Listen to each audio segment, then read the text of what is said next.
Ma'am Cheryl, makakatapos ba ang isang babae kapag sa tinggil lang ang nilaro? So, sir, nakita ko tong message mo sa ating comment section for 3 times. I think kailangan mo talagang malaman to kasi 3 times mo nang nire-request ang video na ito. Medyo natagalan lang. Kasi po, naka-line up na po ang mga video natin every month. So, ginagawa ko na lang po yan. So, kapag nag-request po kayo at napuno na po ang video natin sa buwan ng March, so, April na po natin nagagawa yan. Kunting pasensya lang po dun sa mga nagre-request. Katulad neto kay Sir Joshua Perihilio. Shout out po sa inyo. So, I think February first week pa ito o basta month of February nyo pa ito ni-request. Then, ngayon lang po kayo napagbigyan kasi nung February po, tapos na po ang mga video natin. Naka-line up na po iyan. So, naisisingit na lang po natin yung mga sumunod na video after ng month of February. So, once na ngayong March po, ginagawa na po namin mga request ninyo, ginagathered na natin yan. Parang ang dami kong sinabi. Ang haba na naman ang intro ko. But anyway, doon naman sa concern mo. Yes, pwede pong makatapos ang babae sa pamamagitan lang ng paglalaro sa kanyang tinggil. In fact, mataas po ang porsyento ng mga babae na nakakatapos sa stimulation lang nung kanilang tinggil. May 2 pong pamamaraan para makatapos po ang isang babae. Isang vaginal at isang clitoral. O ano ba yung pagkakaiba ng dalawang ito? Paano natatapos ang babae kapag vaginal? Paano din natatapos ang babae kapag tinggil lang yung nilalaro mo? Ang vaginal orgasm, nararanasan po ito kapag may intercourse na nangyayari. Kapag may ipinapasok sa kanya. Ipinapasok mo yung ari mo sa kanya, ari ng lalaki, doon sa ari ng babae. While ang tinggil naman, nakakatapos ang babae kapag nilalaro mo ito, sinasak mo ito, nilalagyan mo ng pressure, nilalagyan mo ng speed, at tama ang stroke mo. Diyan mo mapapatapos yung babae. Lalo na kapag nagtitake time ka, hindi ka nagmamadali, at hindi mo na ipaparamdam sa partner mo na minamadali mo siya dahil magbibigay ito ng pressure sa kanya na dahilan bakit hindi siya makakatapos. Or maaring i-fake niya yan. So, better na mag-take time talaga kayo kapag ginagawa nyo yung mga ganitong klase ng stimulation sa kanyang tinggil. It takes 15 to 20 minutes bago magkaroon ng full arousal ang babae. Mahigit kalahating porsyento po ng mga babae ang nakakatapos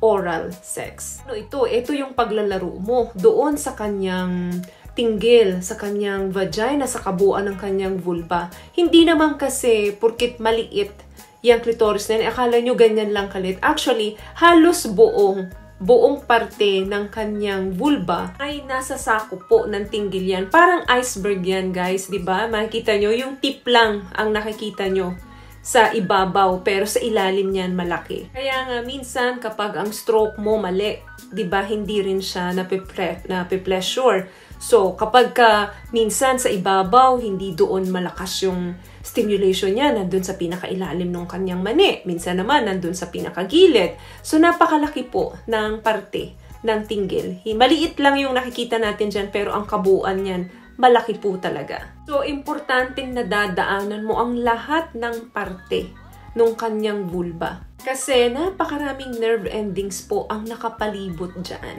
Kaya nga, di ba, usually ang mga babae, gusto nila nandun sila sa top kasi nakokontrol nila pag nasa ibabaw sila kung anong stroke yung gagawin nila kasi nirarab nila yung kanilang tinggil over doon sa inyong ari para sila mismo yung nakakaalam kung anong stroke yung gagawin nila doon. That way, nakakatapos talaga sila. Pwedeng matapos sila nang nakapasok yung ari ninyo habang nirarab niya yung kanyang mani doon din sa ari ninyo. So, ang ibig kong sabihin, tumutulong talaga yung pagtatapos niya doon sa kanyang tinggil. Hindi yan pwedeng penetration alone lang. But of course, there are some women na nakakatapos talaga during penetration. Aside from tinggil stimulation, always remember, and this is very important, na parte po ng orgasm ng babae ang brain, ang kanilang emotions, ang kanilang perceptions, ang kanilang memories. Mental stimulation is very important kasi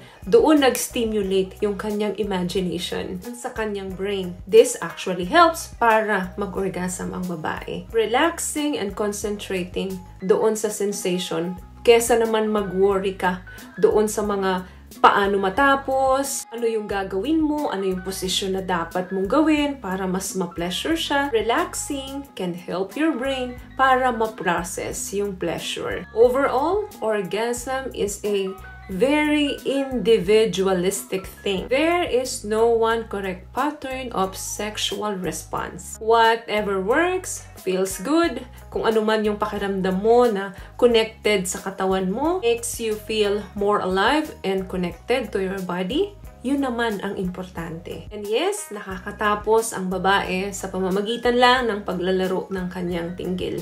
Ang importante lang, i-explore mo, mag-take time ka, at huwag mong irarush yung mga bagay para matapos siya. Slowly, but surely. So yun lamang guys ang video natin for today. I hope may naibigay po ako sa inyong tips sa pinag-usapan natin ngayon. At kung nagustuhan niyo po ang video natin, pakibigyan lamang ako ng isang malaking thumbs up, comment down below, at sa mga hindi pa po nakakapag-subscribe, huwag niyo na rin po sanang kalimutan i-click ang ating subscribe button dyan po sa baba. Libre po yan. And also share our video sa mga kaibigan na sa tingin nyo nangangailangan ng video na ito. Once again guys, palagi po kayong mag-iingat at palagi po kayong manalangin. Thank you guys for watching and see you on my next one. Always love yourself and be a blessing.